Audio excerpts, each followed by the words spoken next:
On July 23, 1995, in Midway, Arkansas, two best friends, Steve Hannett and Jace Kelly, both 17, asked Steve's mom to drop them off at the lake early that morning so they could spend the whole day fishing. She let them out around 7 a.m. We normally tried to get there even earlier, but I had trouble waking up that morning. Looking back, I wish I had just stayed asleep. As soon as we stepped out of the van and looked toward the lake, the water was completely still, smooth like glass. I glanced at Steve and said, "Looks like it's going to be a great day for fishing." He nodded with a grin. We had fished this lake countless times before and knew exactly which spot we wanted to start at since we usually caught plenty of crappie there. We waved goodbye as Steve's mom drove away, planning to return sometime that evening. We didn't set an exact pickup time, but we had packed enough water and snacks to last the whole day. We walked down to our usual spot and began fishing. After a while, we had only caught a few small fish. That's when Steve said, "Hey, let's move around the lake a bit. Maybe they're biting somewhere else today." I grabbed my gear and followed him along the bank. Every 15 to 20 feet, we stopped, cast our lines, and if nothing hit after a few tries, we kept going. Eventually, we reached the side of the lake bordered by thick trees and heavy brush stretching deep into the forest. As we got closer, something caught my eye, an old, beat-up green and white camping trailer sitting there in a place it definitely hadn't been before. When Steve spotted the trailer, he slowed down and said, "That's strange. We come here all the time, and I've never seen that thing parked here." As we walked closer, something else immediately felt off. I pointed and said, "Look, there are no tire tracks from a truck or anything pulling it. How did it even get here?" Steve glanced at the thick trees surrounding it and said, "Yeah, and there's no way something could tow it through all that." We exchanged confused looks, both realizing something wasn't right. Then Steve whispered what I really didn't want to hear. "Let's go check it out and see if it's unlocked." I shook my head. "Man, let's just fish. I don't want anything to do with that thing." But Steve insisted. "Come on, we'll look quickly. If it's locked, we go back." Reluctantly, I agreed. "All right, but make it fast." We crept toward the trailer, pushing through thick bushes while mosquitoes tore us apart. The closer we got, the stronger my urge grew to turn around and head right back to the lake.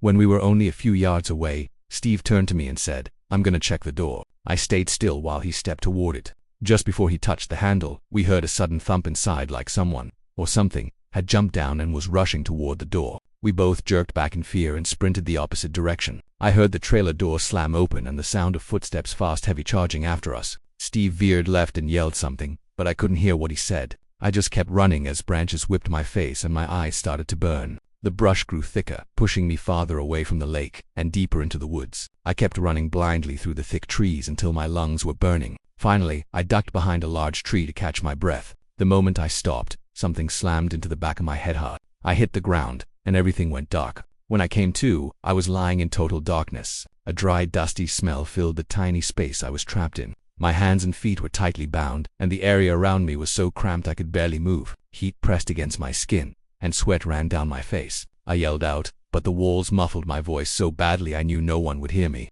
Lying there, frightened and helpless, my mind spiraled into panic. What had knocked me out? Who tied me up? And where was Steve? We'd been best friends for as long as I could remember, and the thought of something happening to him made my chest ache. Suddenly, the small space I was in began to shake. A low humming vibration grew louder and louder. I realized I must still be inside that trailer. But how could it be moving? There were no tire tracks anywhere, and we had seen no truck or vehicle. Nothing about it made sense. The humming continued for a long time, then stopped abruptly. I nearly drifted back into unconsciousness, but the jolt snapped me awake. Silence followed, thick and unsettling. Then I heard something. A struggle, a heavy thud. My heart dropped as a horrifying thought hit me. Was that Steve? Was he here?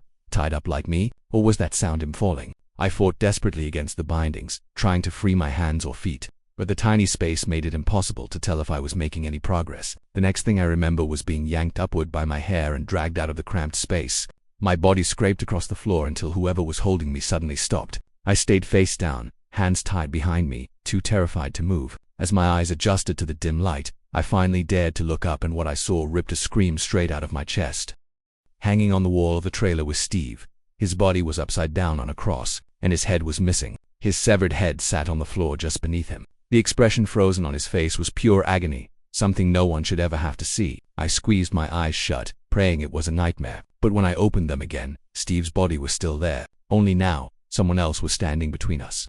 A man. He towered over me, staring down with wide, white eyes that seemed to glow. He wore black pants and no shoes. His entire upper body was painted jet black. His hair was slicked back, shiny, and unnaturally neat. Across his chest, drawn in black paint, was an upside-down cross, and on his stomach, smeared like it had been written with fingers, was the name Melf. He didn't speak. He simply scooped me up effortlessly and slammed me onto a table facing Steve's head. I choked back another scream, my face only inches from my friend's lifeless eyes. The man walked behind me, rummaging through something. After minutes of scraping and clattering, he returned holding a curved blade sickle. He raised both arms, muttering something in a language I'd never heard. I knew then I was about to die. As I lay there, bracing myself for the blade, I suddenly heard another voice. It wasn't human. It was deep, rough, and spoke in a guttural language I couldn't understand.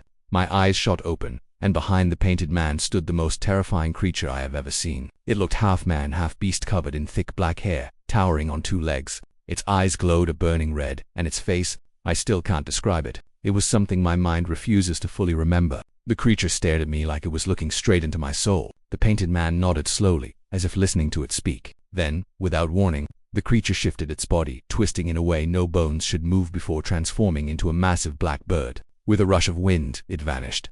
The painted man lowered his arms, turned his back, and walked into the same corner he had rummaged through earlier. I stayed frozen, unsure if I had just been spared or if something worse was coming next. Moments later, he returned. Without a word, he grabbed me by the shoulder and jerked me hard off the table. I hit the floor, pain exploding through my body. I squeezed my eyes shut, convinced he was about to kill me. Instead, he knelt down and began cutting the bindings around my wrists. Then he sliced through the ropes around my ankles. I lay there stunned, confused, and terrified. Before I could move, he grabbed me by the hair again and dragged me toward the door. With one hand, he threw the door open, pulling me outside and dropping me onto the dirt. He looked down at me and finally spoke clearly.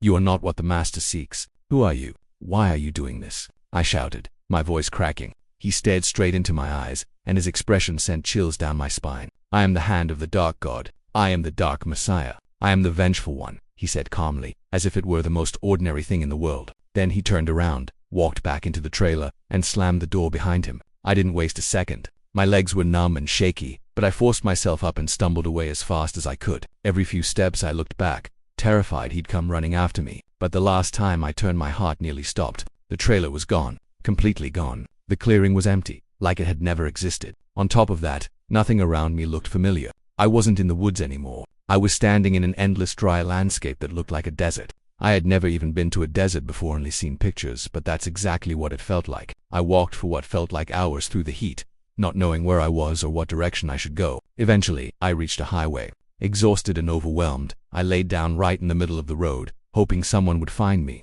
A couple eventually stopped and picked me up. They said I was shaking and barely able to talk. The first thing I apparently asked them was, "What state am I in?" Later, authorities discovered I was over 1,000 miles from where Steve and I had been the day before. There were no plane records, no rides, no possible explanation. Steve was never found. He was declared dead, and over time, I withdrew from everyone. People say I started searching for that green and white trailer, and never stopped.